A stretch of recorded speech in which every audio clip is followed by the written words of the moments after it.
Bande ko balandi mbote na CPI makasi nde bozali ebele ya kolanda biso na mikili ya poto la diaspora de qualité na pesi bino mbote ebele bino bato ya mbinde ko ngai Peter Tiani Malembe yambami lokola mwana mboka pena ya solo akolia akomela akotambola mena frère na yete na CPI makasi nde boyambie il passe de très bons moments na mikili ya poto a fêta kilobi anniversaire na ye joyeux anniversaire na ndeko Peter Tiani Malembe le maestro, l'homme qui bougea tout un régime na maloba pamba kaka régime balengi baluki ba sanction tala akeko pema na poto kalati ya rozonga kozala na biswawa et longo. Merci beaucoup bana poto diaspora de qualité kozwa Belgique, France, Espagne, Allemagne, Portugal, bisika banso bozwami bandeko nanga ya États-Unis, bandeko ya Canada, bandeko ya Chine, bandeko ya Japon, bisika nyonso bozali na Afrique na pesi bino mbote ebele mbote pe belé na bandeko nangai ya Est ya Kichanga Bunagana ba localité nyonso IDPS apesa na M23 to pesi bino mbote belé to bosanité attaque au pouvoir IDPS ako tchaba approche à malamu te pour libérer le pays biso to continuer musana biso ako dénoncer parce que na lingite comme alobi oh non mboka kindeki mais bolobaki te ngana na makasi ya kobunda te makasi na ngaka ko dénoncer léthargie à Félix Tshisekedi situation est comme ko arranger soki bozoye bango te guerre ezana kati ya mboka na biso na Est guerre wana ya Bunagana ya Kichanga ya ba localité nyonso M23 et Azui ezana ko profiter na ndeko Félix Tshisekedi il n'a pas intérêt ba mboka wana ezala libérer parce que ya lingi glissement et salema ba justification na yena mabi matali glissement eza guerre à Est est-ce que ya kozana na posa bitumbe si la pote ya alonga na bokonzité akozana na posa bitumba ne umela akende na glissement parce que selon lui to kokende ba élection te sans ba parti occupé par les M23. Alors nous dénonçons cela avec fermeté.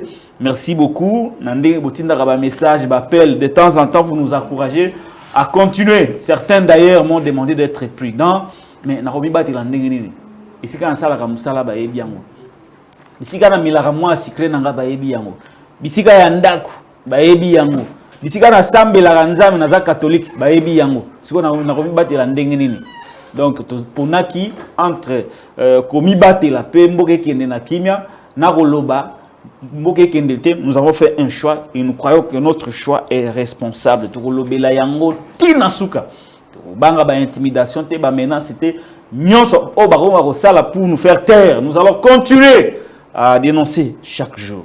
Merci beaucoup. Nego pe sara biso confiance, continuez de vous abonner au boyo ki penam pifo pe sami, hein, makase ezali, atako nzale ezali polipe mati. Au mona ka mwa lipa moko mukeboy. Tando sombango na 100 francs et lo ekomi 300 francs. To lo bilango situation sociale na kati ya émission mukola lelo to lo la situation sociale, situation sécuritaire. J'ai déjà fait donner un aperçu, bah force ça ko bakisama c'est ko bakisama, mais on est loin et alors très loin de trouver la solution à la situation de l'Est suite à les compétences du régime IDPS et tout ce qui l'accompagne. Dépréciation à monnaie, il y a un botti inflation, processus électoral. Moi, aperçu n'a pas ça qui va nakaka. Vous pouvez avoir une idée de ce que sera notre émission de ce jour. Alors, poto banda botikana présenter les bino. Sangwa malamu ezali. Po moko ya biso azanga ki na bitumba. Awazongi. Il s'agit de Jimmy Kitenge. To lobela ye na kati ya émission mukola le pe to ko bosa na te. Ko lobela les conditions de détention. Balier carcéral, balier carcéraux. La française a vraiment passé. Alors, les conditions sont vraiment et alors vraiment inacceptables. Alors, Yambi, pour Nalilo, Maître Jonathan Ngolé, Mbotendeko. Mbote ndeko Patrick mbote pe na ba congolais banso ba kozoli baku to pe ndikisa ko la biso na ngonga yeye mbote pe na grande équipe na yo na ndeko Derek na moni en tout cas matondo mingi na yo na libaku pesi biso ko sole kolo na yo lelo tikete makanisi na biso to ko chawa e ko sala ete kolo kende liboso pamba te mibu jomi eleki bokambe IDPS ils ont simboka sima alors biso to na devoir ya ko opiner ya ko réfléchir de manière à ce que makanisi na biso Merci beaucoup, Maître Jonathan Ngwele. Je rappelle, parce que les métiers, il faut toujours, hein, il n'y a pas, il faut toujours rappeler chaque jour que tu es en Barabango, il faut rappeler la Rabango, hein, tu rappeler la, ça la bien. Maître Jonathan Ngouila, juriste de formation et de profession. Vous allez pas assistant. Oui, oui. Assistant à l'université de Kinshasa. Il y a Sambaranaye, il y a la Takapé, Azalouka Ndeko Bosembe. Depuis comment avocat Bosembe. Bosembe la tatoge na bureau naye. Yo so mon avocat, m'ta combien avocat mais à la tatoge kaka na bureau naye. Mais à la barre kuna na pétoire atikala jamais au coma. À la tatoge kaya ko kanga photo Ndeko Bosembe la tatoge jugement ko na bureau naye, à la titoge akangi photo pour na ochala ba réseaux sociaux. Mais toujours ya kolata ko kende baro jamais atikala ko na toge na baro mais maître Bosembe na c'est ça. Voilà, ezaki ka parenthèse, vous allez assistant na université de Kinshasa, juriste de formation et de profession, vous allez avocat. Les présentations. Donc vous violez ba règlement de déontologie à baroté aza avocat mais ici il n'a pas la qualité d'avocat, il vient comme analyste. Pour que nous kolugile makambo kuna bolongolé na baro et sika ya bikilaka. Alors, Azali P, initiateur et parti politique pour l'amour du Congo, PAC. Azali, Moko, il y a communicateur et la coalition Lamouka. Je n'ai rien oublié. Très engagé pour la cause de la nation. Alors, Ndeko Jonathan Ngouele, lobby, je crois autour, il y a 17h, 18h, j'ai reçu un appel. Appel à Ndeko Jimmy Kitenge, Moutali Bosso, Abianga Kingai. Abianga Ngai, à lobby, mon amboka particulier lokala. Ndenge yo bimaka na siambula ngapel nena ko lobana boy ba bwakinga libanda prisé sans qui le tombeau est vide ndeko Jimmy Kitenge est libre lelo na butwa lelo alekisaki butwa lelo na molonga ni na ye na bana na ye ndeko Jonathan Ngouele sangwana ekomela kiyo na momani ni pe oyokaki nini tango oyoki ke ndeko Jimmy Kitenge azongi na bitumba. Matondo mingi ndeko Patrick tika avana bandana lo baite lelo mwana mboka yenda manix sa kokisi 51 jours 51 jours banda bokambia ba juisseur et longola ye na kati na biso banda bokambia ba juisseur et kangaye monoko banda bokambia ba juisseur et botola ye na affection to pe amour ya libota na ye kino lelo ndeko manix yenda amona a juge te amona ta OPJ moko ta sambisa ye aza obé introuvable ndenge tokoloba mais ben information est belée parce que ndenge tolobaka yango eza na ba compatriotes esika bazali ata ba commettre injustice contre compatriotes moko ba dénonçaka balobi ete état ya nzoto ya ye eza sous-bien te azobela eza sous-bien te bokono moko eguiye de quoi ça vraiment la santé ya malamu te yango tokoyebisa na bandeko oyo baya na monopole ya nuisance lelo de Komanix azobela babi nzoto ne ningani makasi et puis on a droit au kende kozwa soin te kino lelo pe asamba te donc ata OPJ moko ayoka ete ata kuto commission ndenge balobaka ko commission ata commission pe yoka ete donc koyebisa na bato wana bana monopole la violence lelo ete buto ko umelaka solo te boboyi ko libérer ye immédiatement boboyi ko tinde devant un juge naturel na ye boutique ni yo na ba condition mabe soki pe bolesi ngengai soki pe bosai na nini mais masumo nyonso ko commettre o ba ko sale malelo moto moko te na ngo impuni mon côté tous vont répondre jusqu'au dernier retranchement d'où ils seront bango nyonso ba ko répondre na lisolo ya libération de Kobanix yenda foko ba été biso combat politique to mesana mingi koluka ba information to sa ba communiquer la réunion secrète pour bango ba na to ke ndo mona vietel pour na suka ba pesa bango caché biso koluka ba information na bande ko vérifier ba tweet na ngai et puis ba tweet ba ndeko mosusu ne ko na tweet na yo et sala kinga bien makasi et sala kinga vraiment esengo pamba te to bande ko lubango ete ndeko yenda ndeko Kitenge Manganda azaki victime il y a ba opinion politique Jimmy Kitenge plutôt azaki victime ya ba opinion politique na ye o e bandai ko sepesa ba to mosusu te pamba te stratégie ya bozwe na ye na o esengamaki na ya salo aboyaki elobaki nyonso il faut le dire il lui avait été demandé ça la vidéo moko a encouragé bokambe lelo et c'est ce qu'il avait complètement refusé parce que tout na bonga bina encourager bango na secteur nini. Mais c'est le cas de mon corps, donc le voir libre aujourd'hui, c'est un motif de joie pour nous, un motif de fierté parce que dans nos rangs, un des vaillants combattants est revenu. Il est revenu avec des nouvelles initiatives parce que là où il était, il a vécu une vie. À mon niveau, la réalité, je vais parler des prisonniers. Je vais parler de prisonniers. Parce que je suis un prisonnier. Voilà. Je suis un prisonnier. Bon, moi, je vais dévoiler. On les a tenus dans un combat désormais. Tenir un combat, il va plaider la cause de ces gens-là parce que le barayango, la condition est là, les lions les agamabé. Ils makasi parce que na rappela quand je connais émission na yawa. Et bien na makala mai bi marater. Non rarement. Non seulement ta qualité ya biloko ni bande kona biso baliaka. Qualité biloko nini. Shawarma na diso shawarma te kama na prison. To shawarma kabla na prison. N'évitez ce que lipa, prison peut ça ba prisonnier lipa. Ne serait c'est lipa. Na kopoati ou ça va na matanga kopoati na lipa. Mais vous avez privé la liberté aux gens, vous n'êtes pas en mesure de les nourrir, vous n'êtes pas en mesure de leur assurer les meilleures conditions de santé et même de repos. Parce que quand on va là dans système à Gillette, donc on a dit Gillette. Est-ce que quelqu'un peut dormir comme ça 12 heures, 12 heures de repos? Moutalali 12 heures beau Gillette. Il aura d'abord les côtes mal, il aura mal au dos, il aura mal partout. Donc lelo et 50 habitudes à comme on a ya azonga na combat pambaté combat il a besoin na il faut le dire Jimmy Kitengan lui seul vaut plus de 55 communicateurs union sacrée et dans les 55 32 il dépasse. Il y a Moko qui n'a pas été débouté devant les arguments solides de Neko Kitengi qui donc dérangement wana et c'est va permis ça pour moi dans logique on permis ça et c'est va permis ça va permis ça qui ndeko molopo momo molapo ndenge va permis ça qui ndeko magie de va permis ça qui est mais c'est bien parce que ça nous a permis ndeko Barnabé atikali kaka en tout cas mbote na ye sika zali kulutu mikolo peso za su musikate quand même ngite good pour ozana biso nous aurons nos effectifs au complet bien que ndeko yenda pe ba chez moi pembeni ba effectif ekozala au complet to bundala bango compétition en communication et bazande makasi. Très bien, bazala makasi. Omonite kokanga batu eza solution te. Bokanga Pius Romain Roland na kokanisa ke no soki to kangi ya kotika. Lelo akoma lisusu makasi. Boye kokanga ngai na kena makala. Bokanisa ki te botindi batu nyonso bosomba molimu wangai na boyaki na komi lisusu makasi. Bokangi ndeko Jimmy. Bokanisa ki boko changer ye moto. Tango abimi akomi lisusu makasi. Bokangi ndeko Manix yenda bokotika ikaka. Akokoma lisusu makasi.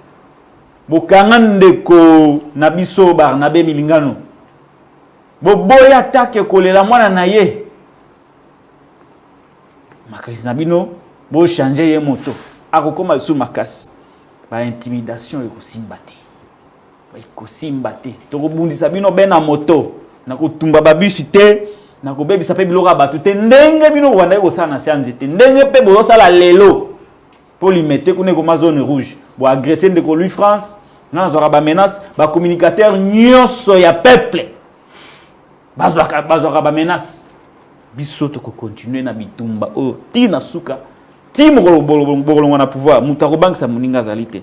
Alors ndeko Jonathan Ngwele, situation sociale de Koderic Tila biso lipa wana to si ça no ba fait o ya ba fait sociaux avant to kutana mambo politique mambo atina te politique comme nango tina te hein ba politique musu e comme tozonga chana une image wana ya lipa oyo ba benga ngo pistolet to banda osomba ngo na 100 francs et l'ongwe 100 francs et comme 300 francs na 4 ans yandeko Félix Tshisekedi malobomboka wayo ndeko Patrick si le 24 janvier 2019 lipo ezaki non na 100 francs bandeko na biso balukaka vi na bango bando tamba ona ba paquet bona ba boudin avec 500 francs ko kozwa lipo yo mi balé ba tcheli au boudin na mayonnaise na kati jusqu'au 24 janvier 2019 Parti socialiste et Nabokambi, sans programme de gestion, sans initiative en matière sociale, prouvant leur incapacité, l'hypo et sali augmentation il y a 200%. Donc bon ya Rosomba Mapo misato na 2018 le 24 janvier 2019. Le commis en somme mango moko. Et puis on va vérifier tes qualités na yango. Ekiti. Dimension nango plutôt ekiti. C'est comme au tourner à Malongo. Grammage. En quoi ces gens sont socialistes? Parce que les socialistes, babunda bitumba mi balé. Babunda bitumba ya mosala na ya ba meilleures conditions de vie. Na meilleures conditions de vie ça que batuba lia malamu. Papa azaki na 1000 francs azuma pour 10. Pour na bana 10 ba lie ba sali musu na ba casse croûte ba ke na ngo classe. Lelo na 1000 francs ozo yango misato. Misato a pamba. Misato a pamba. De 10 à 3. à 3. Balongo lié 7. Ah, Félix. Balongo lié 7 pas. 1000 francs. Ah non, c'est 10.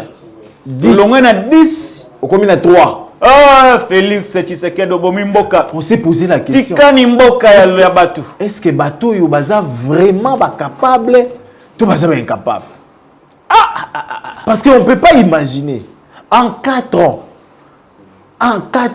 tel flambé à bas prix, telle diminution il y a productivité.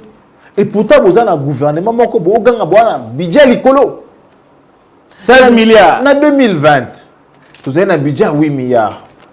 2021, 10 milliards, bah, mobilisation nette. 2022, tu as 11 et quelques. 2023, tu as 16 milliards. Et avec 16 milliards, tu as 3 milliards, tu as déversé dans le social, Patrick. Est-ce que tout le monde a bloqué l'équité? Si vous avez besoin de mesure, il y a 3 milliards dans le social, tu sais que 16 milliards, on est dans le quota. Le quota monnaie, c'est un mensonge du siècle. L'inzanza tomate, les sous, il y a un peu tomate. Si le 24 janvier 2019, l'inzanza tomate, il y a 250 francs de Patrick. Nous l'avons commis combien? Nous l'avons commis 550 francs. Maman nangai. Donc, mbongo falo so maman za tomate moko, ou mi balé plutôt, ou ko so melango moko lelo. Mais il faut qu'on bakisa nambongo. Nambongo likolo, ça bakisa 50. Est-ce que vous imaginez? Vous imaginez? Dès que tu donnes la tomate dans 500 francs, le lait commis moko, et puis il faut bakisa 50 francs likolo. Est-ce que ces gens sont-ils vraiment des socialistes? Parce que l'intérêt peuple est mon athée. Intérêt peuple est qui pété. Peuple azakawala pour la sociale. Peuple azakawala pour la meilleure condition de vie. Mais ce que ceux qui peuple social n'a pas koufi, tolobani. Ceux qui peuple ont se retrouvé télélo. Parce que ils ont en mesure de faire un programme, il y a une politique publique moko efficace pour permettre à lire, pour permettre à là. C'est qu'en réalité, ils sont capables d'être. Ils sont compétents. Mais ce que ceux qui sont compétents, la meilleure des choses à faire, c'est quoi? C'est démissionner. Balobi, il faut un deuxième mandat. Pour ça, ba Congoli Nambongo. Omoni ba bande unanga ya province Grande Orientale. Ba Congoli Mbongo, papa. Ba Congoli Félix Mbongo, 100 000 francs. 100 000 dollars. Ba Congoli Félix Tshisekedi, 100 000 dollars américains. Ba payé na chèque pour à un deuxième mandat, à postuler. Ndeko Jonathan. Ngana kinda kisangani. Bastion ya ba nationaliste. Na kisangani kureza la raté. Bapelaka na groupe. Mais c'est le même peuple là nde ba Congolais Félix Mbongo ba PC ba binaye yo onyokoli biso mingi ozana ko mériter continuer ko nyokola biso Zwambongo kende ko postuler. Quel degré de conscience? Déjà faut le baïté ils a sonné. Comment on a bateau ba na molili bateau ba condition de vie na bango ezo ko se détériorer muto boy va se permettre basala eloko basali mais ya makasi to pe que c'est que pendant les années ta la chèque on a bien ba beti on a toni pour en francs déjà en francs ta les gens toi 23 chèque on va ver na toi 23 chèque dans toi 23 hein le saut calculé bien là c'est Félix azo c'est canaille habita bateau yo ba ina continuer à venir la boca vous imaginez un peu donc awa communiquer avec maman gouverneur à banque centrale les a respecté et peut-être que nous allons frappe parce que numéro à compte en peut pas se bon côté zaté Hein? On a vu ça, tu as analysé. Oh, bah ça là, on a cyber. Numéro compte tes athées.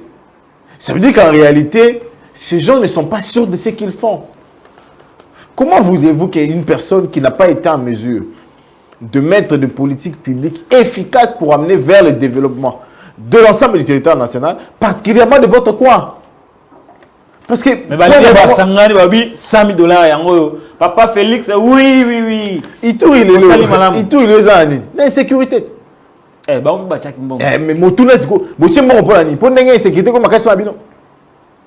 Vous avez un bon qui ne peut pas déplacer, on va pas la bino. À l'occasion, quand Mambambo était de Jonathan, à cette occasion, Félix a déclaré que voilà, l'état de siège n'était pas son invention. Ils a été. Vous savez, pour les gens, ce que nous disons n'est pas fondé. Mokonzi Mboka à la Mokina Tongo, à Sangsi ba conseiller naé, ba décider que toujours décréter état de siège. Azu ordonnance, à Tchemo Koloto naé, puis azu décision, à nommer Tina ba gouverneur militaire, mais il y a quoi assumer en Motalobi, non, ce n'était pas mon invention. On dirait peuple Ayaki a signé dans le boko, signé, a signé pe nasuka na ngolo le simbité, ezayete état de siège. Déjà il y a pas ces années de Patrick. Mais finalement, le citoyen Antoine n'est informé de rien. Il est auteur de rien, en fait. C'est comme les étaient. Et pourtant, ordonnance est créée qui état de siège, Johanna. Et ça, la signature à Moton. Moton, comme on a de Antoine. Moton, normalement, va gouverneur militaire dans la province, Johanna. Et ça, Moton. Comme on a Antoine. Mais pourquoi il va toujours refuser tout? Excellence, Antoine. Non. Il est excellent en quoi? Président. Excellence, il est excellent en quoi?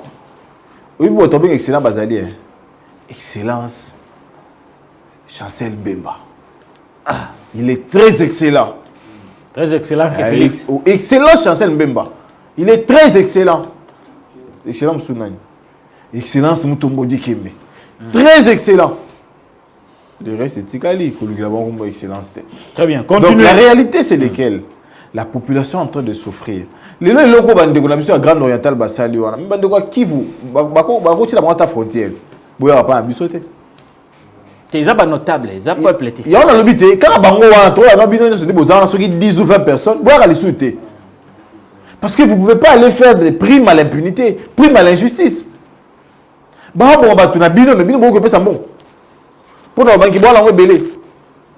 non, la réalité aujourd'hui, c'est que les Congolais ont besoin non seulement d'un changement, mais de voir le départ de Antoine. Antoine doit partir. Mandat Mibala ça na ngonini mutunanga na otunengo. Même Kabouya n'a pas été en mesure de justifier qu'est-ce qu'il va faire avec le deuxième mandat. Il en fait en quoi? Alors ça la ni na deuxième mandat. Pour sécurité quand tu na Kinshasa. Et toi le CGP na Kin. Et puis on a besoin sur Eva Bakinoa. Alors ça va y a André Liboso. Donc moi je pense qu'aujourd'hui c'est presque une farce là on a sur la Grande Orientale Bassali qui frise l'insouciance, qui frise le mépris à l'égard de tout ce que nous connaissons comme mort, comme atrocité à travers le pays.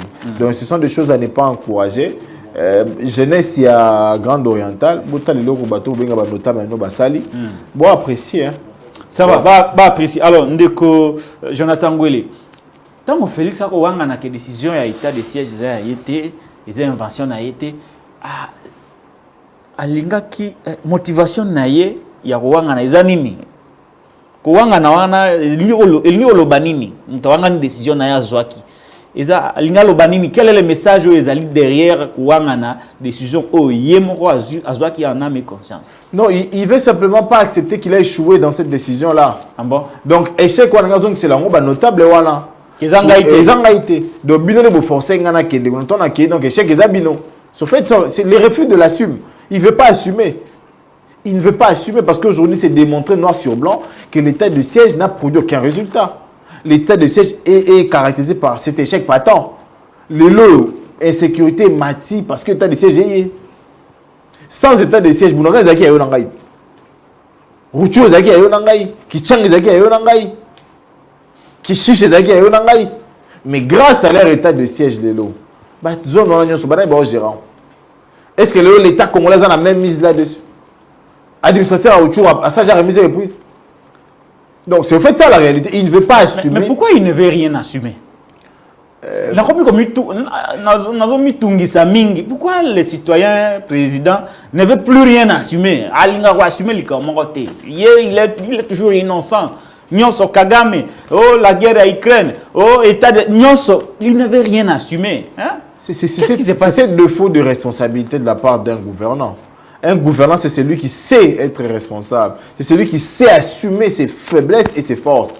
Mais lorsque l'on n'est pas en mesure d'assumer lorsqu'on a échoué, ça veut dire qu'on n'a pas la notion de la responsabilité. Et moi, j'observe ça depuis un moment.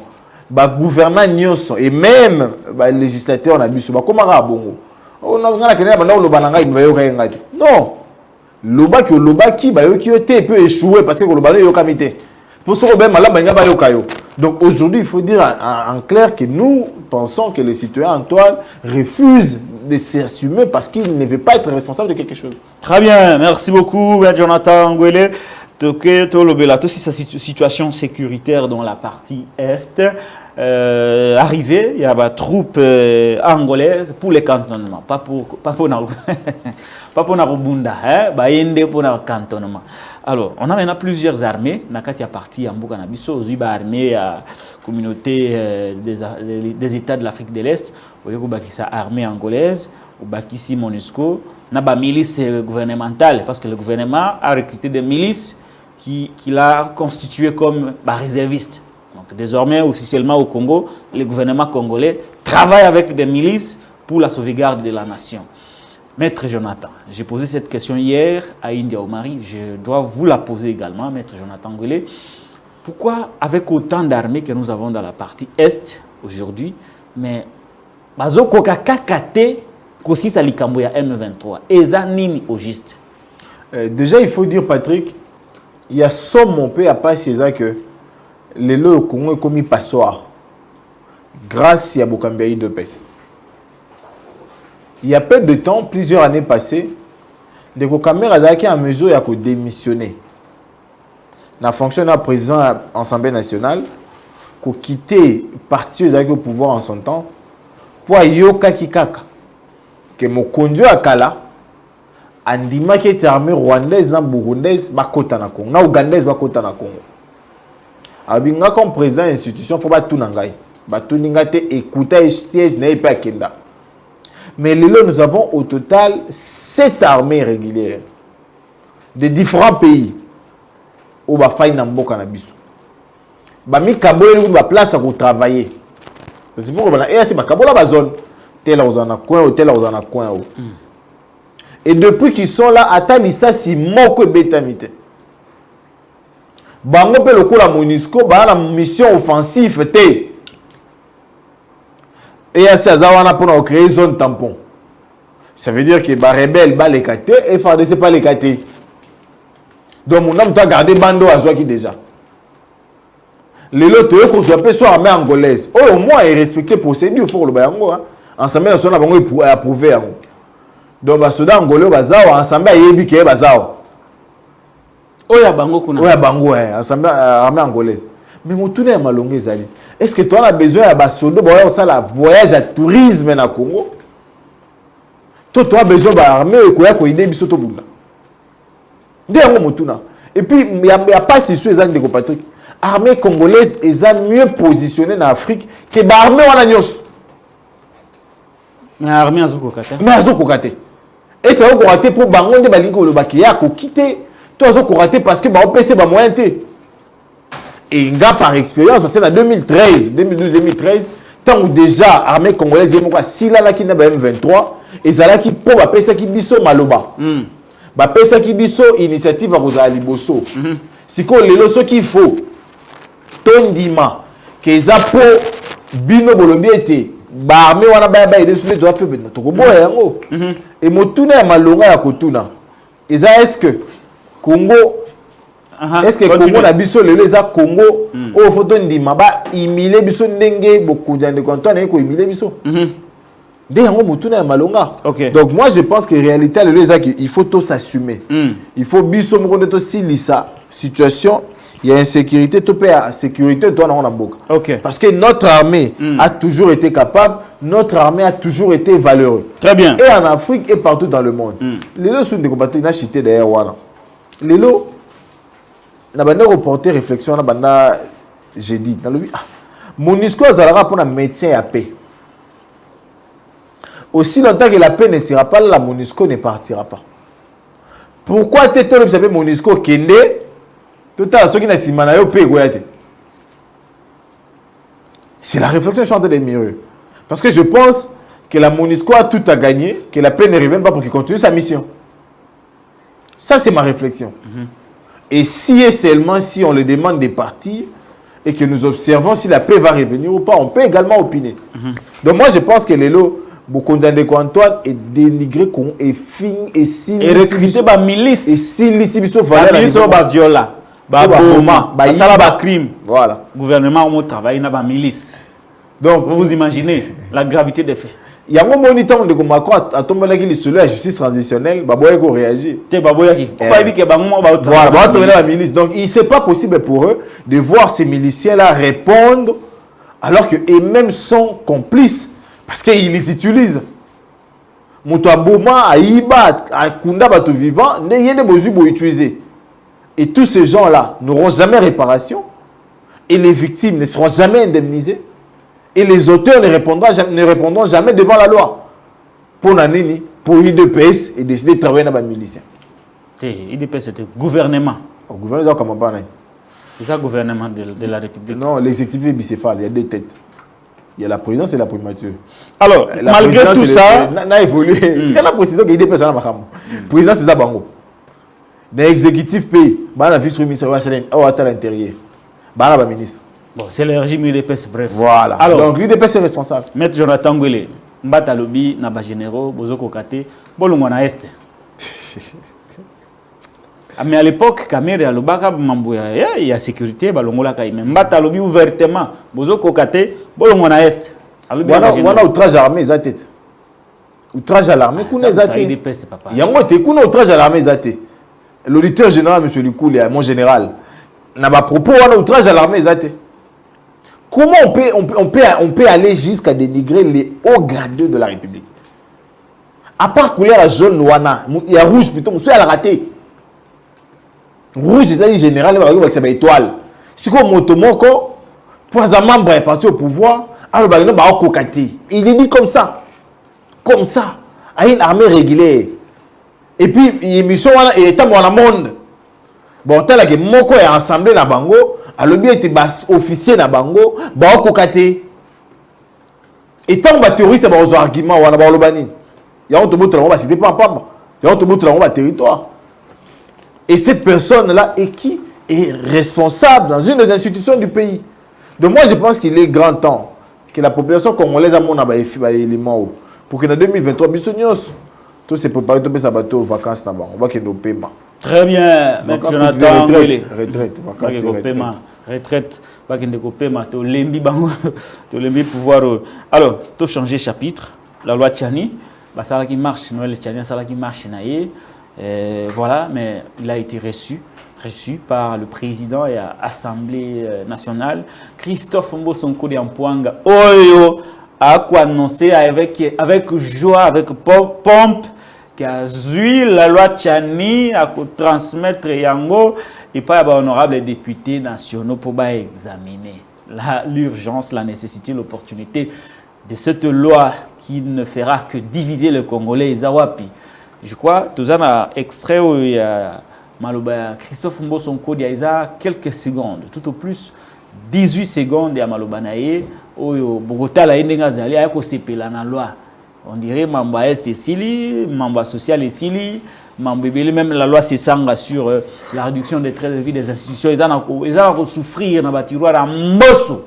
Mais il y a kosepela kaka ko transmettre na baï député la loi Oyo, Alingi Balongo, la Meti. Va créer des problèmes, il y a exclusion, créer des problèmes de racisme. Mbosso, Félix Tshisekedi avec son groupe sont loin d'imaginer le dégât que cette loi va causer à la nation. Beaucoup de gens mobima, bozi parti pour passer na M23. Si ko bolingi bo attaquer les sous cohésion nationale, bo exclure une catégorie de gens. na monde ya mikolo na modernité te tolandana nu maloba ya ndeko Mbosso bongo to pesa maître Jonathan Mwele maloba po pesa biso réaction na po pe analyse na parce que azali juriste par rapport à la loi Noël Tchani. Je viens de recevoir la proposition Tchani pour la deuxième fois que je traduirai fidèlement l'expression de sa volonté aux honorables députés. Je viens de recevoir la proposition Tchani pour la deuxième fois que je traduirai fidèlement l'expression de sa volonté aux honorables députés. Je viens de recevoir la proposition Tchani pour la deuxième fois que je traduirai fidèlement. Merci beaucoup Derrick Lunkeba pour cette image. Maître Jonathan Mwele, Mbosso c'est la loi Tchani. C'est ce qu'il veut dire. On a ordre du jour. Naba expérience nyonso Mbosso foza na yango. Nathan nyonso Mbosso alekisi na administration. Mbosso metezaka ba principe administration te. Alors bien tu recevoir pour la deuxième fois proposition à loi Tchani. Loi xénophobe, loi séparatiste. Mais Mbosso ne vous dira pas que même pendant que va déposer qu'il y a les Bosso, na administration n'a jamais causé c'est la auteur accusé de réception. Les principes basiques de l'administration. Oui, ça va comme l'IO. Avant même qu'on réponde, oui, si Moutou n'a accusé réception, il y a Mokanda na yo. Na promettre na ko répondre yo en telle date. On a promis de soumettre dans l'Assemblée, dans la plénière, dans la commission X. Il n'a jamais accusé réception de la première. Et il reçoit pour une deuxième fois. Et c'est celui-là qui est là, le patron de la deuxième institution du pays. Est-ce que vraiment tout ça dans l'administration? On va encore plus loin. Les gens prennent plaisir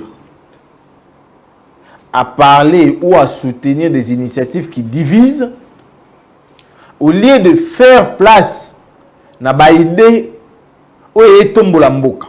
Ndeko Patrick, depuis 2021, ndeko moko na tanga kombo na ya Dos Ndombasi. Tanga. À côté de cette proposition pour l'organisation ya corps ya ba sapeur pompier na Congo. Ce qui kaka loi de le cas qui n'est au la sénateur moko na limité. La proposition malunga pour babongisa ndenge ni babandoko usunga biso to zibaka kozika mais wana bakipate til lelo proposition ya Dos Ndombasi wana etikala jamais kozala lala etikala jamais kozala aligné sénateur awe chaîne moko pesiki ezika na Gombe ba matériel qui télé 7 ba matériel qui. Pourquoi? Parce que bah, ça peut pompier corps na bango etambo la mabe. Comment vous trouvez ya maï ezate? Maï banque ne permet te moto à télé 7. Maï banque. Sénateur abandi ko biki sabiki si moi na liboso moi na mi balade bisi moi si.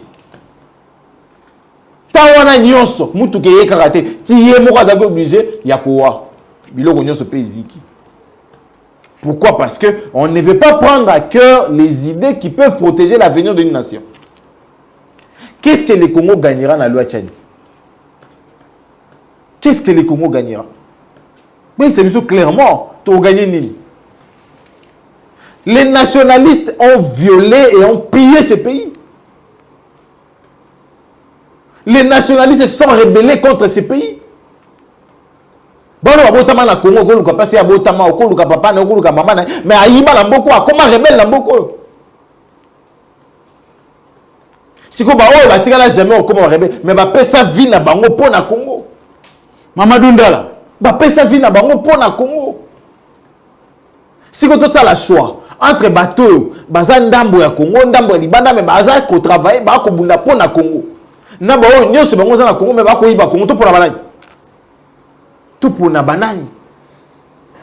Le Congo aujourd'hui est victime des nationaux. Les Congolais victimes des nationaux.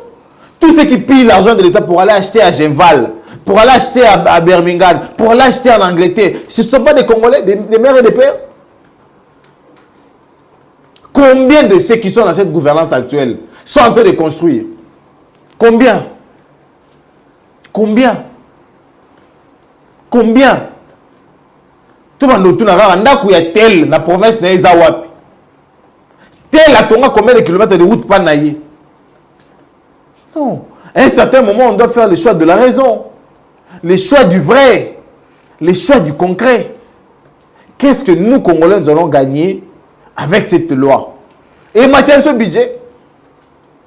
Et aussi c'est la sécurité. Et aussi c'est ce chômage. Que l'on pose des questions fondamentales. N'a pas évolué de compatriotes. Continuez.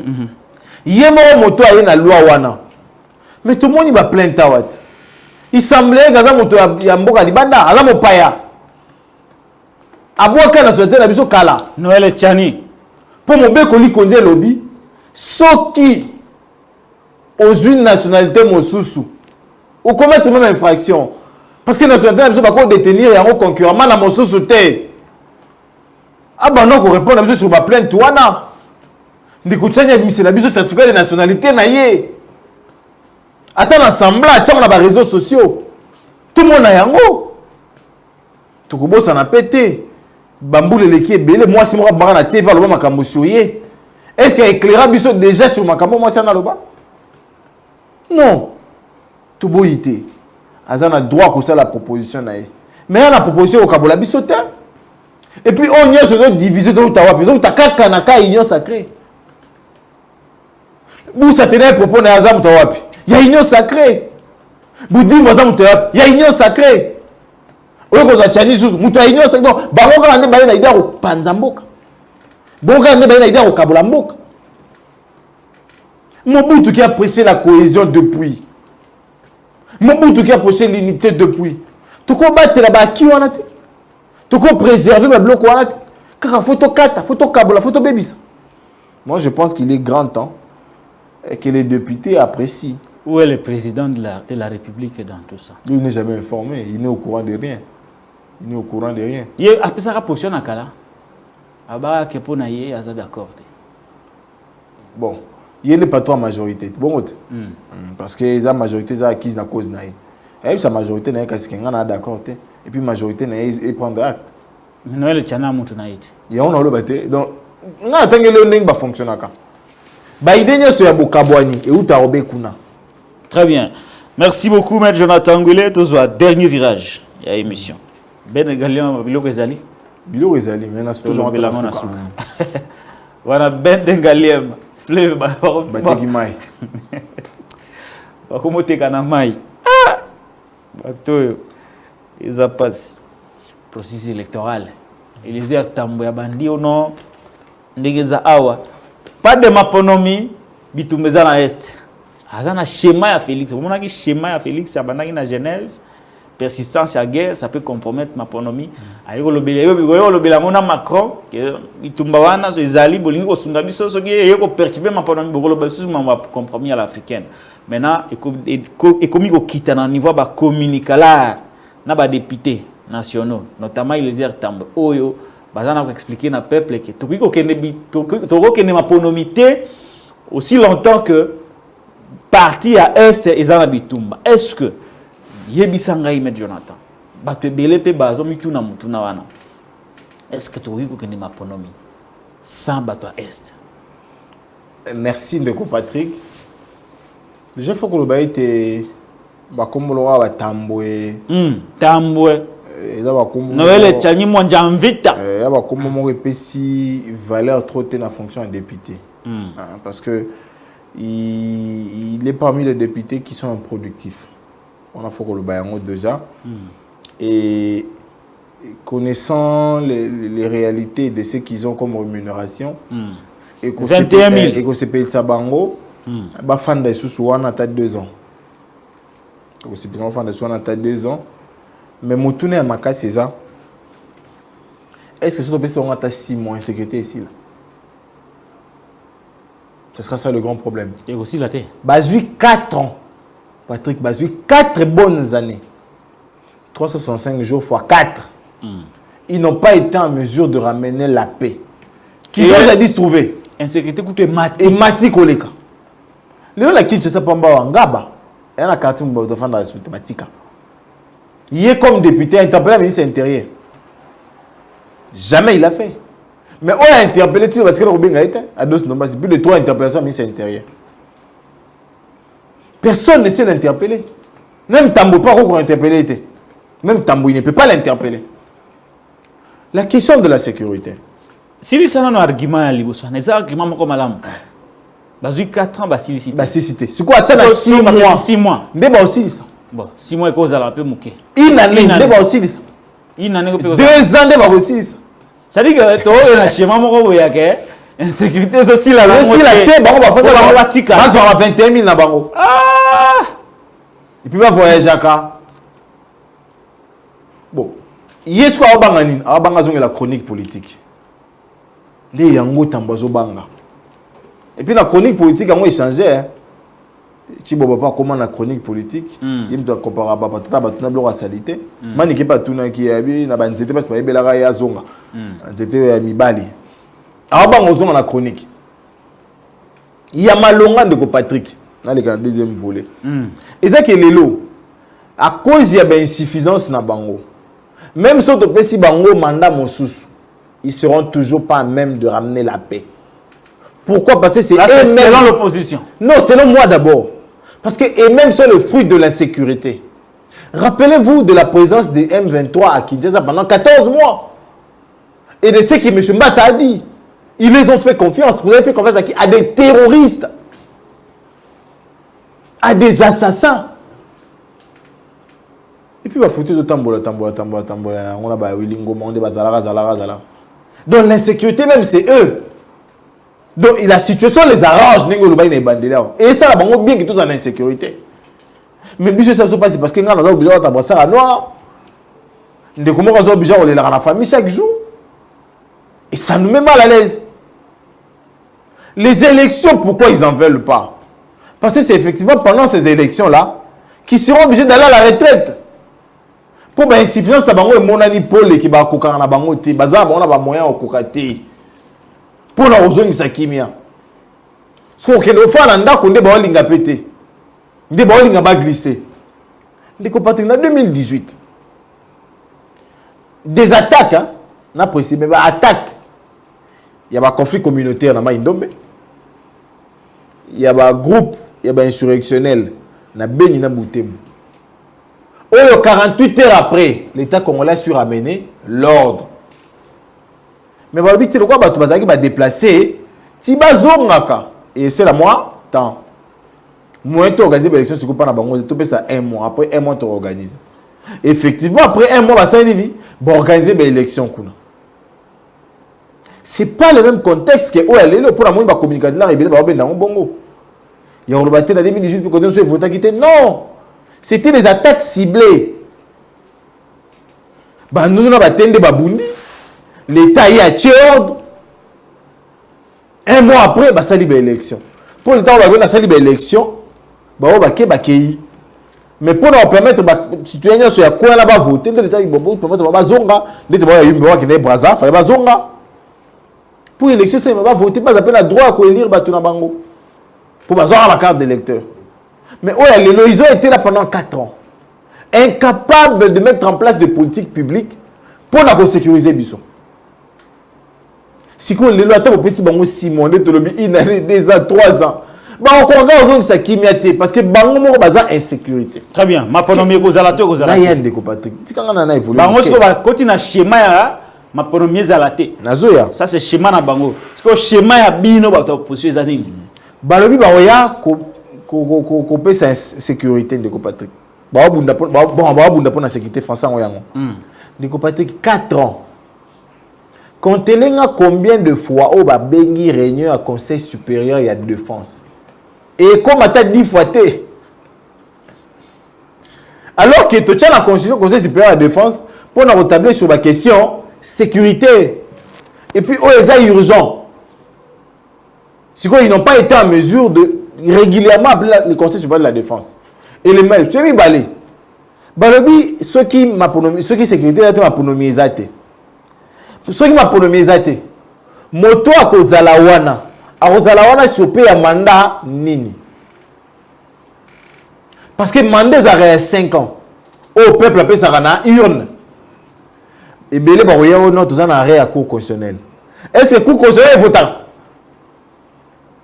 donc tofandi lelo moto moko afanda une année 6 mois na bokonzi pour cour constitutionnelle voter na ba attribut à cour constitutionnelle comme na constitution tina loi ezo kambaye na moyen de passer pouvoir ya robaté yo bana voter pour la base à la base à la président de transition impossible les présidents élus pour 5 ans yo au moins na marche de samedi na tondi mingi ba congolais so ba yake belé tata mokonda lobi ce qui élection le 23 décembre 2023 na minuit ezate bokondi to kopesa yango société civile oya komema biso na maponomi pour ceux de bito pesa tata mokondi Martin Fayulu soto le bito pesa mokonzi ala muka tata mokondi ekolo Martin Fayulu madidi o azana ba PV votaye ndi kontoana ça va continuer ndi kontoana ça va PV musée mokondi continuer to pesa société civile pour ceux de bito ke to pesa ndeko bahati aza mutu ya union sacrée na bango. Donc, il y a pas continuer à maintenir la sécurité pour le bagage. Non, on a 4 mois dans le. Mais le quoi, société civile, c'est un grand peuple. Société civile, c'est un montoté. Société civile, c'est un capiambana nanité. Na obsunani. 4 NDT. Tu le société civile, mon sous. Il y a pas de chance parce que pour nawa bundila moi classe à bana. Donc, tu le société civile, c'est récemment net. Tu peux si bango beaucoup dit. Ou même sur la mapono. C'est ça le schéma que nous avons. Parce que bateau à Bokonjo, l'idée la banque reste en fonction, n'a arrêt. Est-ce qu'il restera en fonction pour exécuter quel mandat? Il n'y aura déjà pas de mandat. Parce que le mandat aura pris fin le 23 décembre. Il sera en fonction pour exécuter quoi? Un arrêt. Le président n'est jamais élu par un arrêt. Donc, on a des arguments solides autour de la TV. Reste en fonction pour exécuter quel mandat? Très bien. Théo qui pose sur coalition la Mouka, émission Pesuki wana ndeko M. Jonathan Gwele, Bedengaliema. Bako kabulaka mai. Ba kaboli mai mingi mais mikolo ba pemisi. Ba pemisi ba ramble lisusu te. Toli qui était za ko pemisa te. Exagé kizengi voilà. Comme ça to continuer ko dénoncer. Ba numéro cadastral nyonso pesami wana 49 583. Certaines Clémence Adag. 49 584 un certain Kikati 10 228 oui une certaine Marie-Claire donc Tokoli qui a été ministre Molendo il a aimé ndenge biso to benga kaye akobenda mingi ba conservateur na matoi ba retirer ba numéro cadastral wana pour na mai toko morceler te pour toko tia en difficulté usine ya mayo eza na sima ya captage d'eau wana ya régie des eaux et ce qui usine wana bebi lelo plus de 9 communes et fandi sans mai déjà to nyongo ya usine mibalo yebi ya lemba imbu na mbinza iza ba nyongo usine ya lemba imbu na mbinza nyongo iza nyongo to zu epana na banque mondiale te. Ah, ba déficit miso. Oui, ba tongeli biso ya nyongo. Mais fatia kende ko inugirango. Tongeli biso a nyongelo ka nyongo. C'est que goti na nyongo ya 10 milliards. Ya 10 milliards. To na ngwa écoute. Ah. Siko oya biso moto tonga mbongo na biso sumo butu. Ebeba pour to tiser wa. Mais pour na kosala ici na mai foka ko défendre nyongo. To défi. Bon, pour ni te bazwa ka tambongo ya rame. Attends réserve. Attends réserve à 4 milliards. Pour ici, on a 800 quelques millions de dollars. 800 quelques millions. Quand même pas un milliard. Pas ni te bazouya tambongo ya rame. Attends réserve. Ya réserve. Attends il y a voyage. Attends voyage. Oui. Quelques voyages seulement. Attends oh ici na mapa ya manioc. Yango il maka 48 millions. Mungi surtout zangi simbo wana nyoso tukozwa ilo wa nyongote. Tukozwa ilo wa nyongote. Na opele pe cause moko ndeko Patrick. Ba joueur ba eko mona ngai. Ba joueur ni. O abetaka na Pefkin. Na li na foot. Izalaka Pefkin. Ba leli ndeko Patrick. Surtout ba ndeko na foot ba olela. Moi, tu as moi, si tu as Jonathan, le roi championnat a sauté, équipe peut s'en bon salaire à moitié, dans une prime, tu as boire qui m'a dit banda. Championnat est à mal sauté. Championnat est à mal sauté.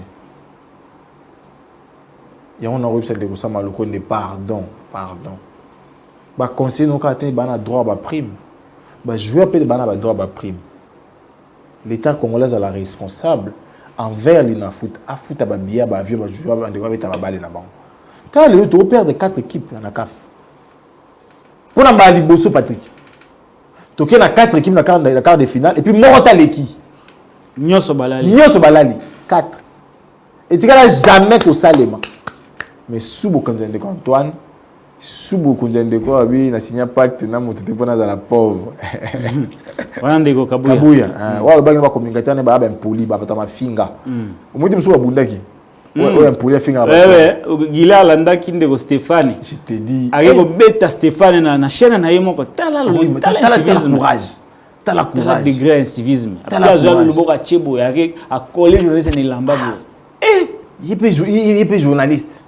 Mais il y a un gars ba agresser nanda ko yemo ko. Té, o am so ba alors pas journaliste pasteur. Stéphane politique Gili toi poli. Parce que Gili tena kende ko simba confrère na biso Stéphane lamba.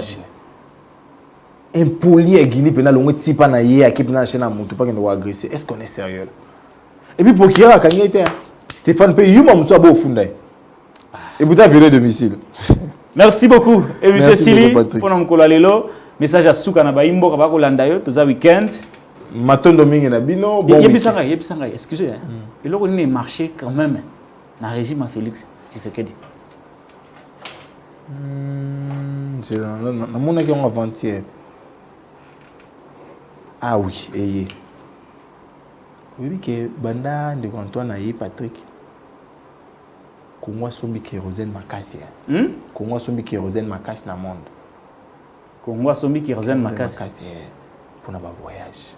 Ne loge marché makasi ya wana je te dis, comment ça kérosène salemi makasi na Congo. Et il loge moko marché makasi na régime Félix ka ba voyage. Je te dis ba entreprise ngindi na kérosène ozo idete. Parce que il loge mususu et marché té. Ezani social hein. Lipa 300 francs.